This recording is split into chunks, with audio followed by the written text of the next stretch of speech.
Well, I want to start by sending my deepest condolences to Lady Thatcher's family, in particular Mark and Carol Thatcher, who have lost their mother, and indeed to her whole family. She was a unique political figure. She defined the politics of a whole generation. She was Britain's first woman Prime Minister. She won 3 general elections, and she was a huge, towering figure on the world stage. Now, of course, she was controversial. We disagreed with much of what she did as a Labour Party, but we can disagree and also hugely respect her extraordinary achievements and her extraordinary personal strength.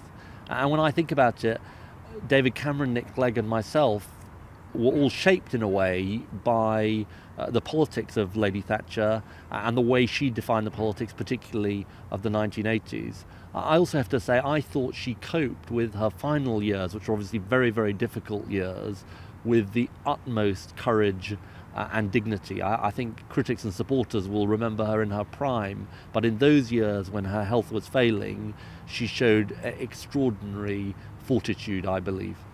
Of course, Lady Thatcher stirs up deep feelings among people, particularly in the Labour Party, but I think now is not the time for party politics. We've suspended our political campaigning as a mark of respect for Lady Thatcher, and I think that this time is a time to remember what she actually achieved as a person, because I think you can dislike her or you can like her, but whatever view you take, she was clearly an extraordinary politician and a unique political figure.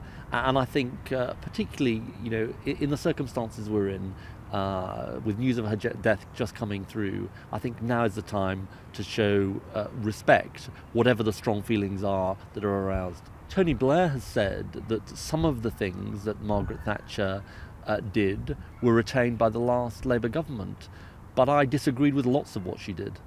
But as I say, I think actually today is not the time to be talking about disagreements. She is a controversial figure, but today is the day to be remembering somebody who's passed away, somebody who was an extraordinary strong political figure, an extraordinary figure who shaped British politics, and that's what today is about. And also our thoughts being with her family, who will be having deep sadness at this time.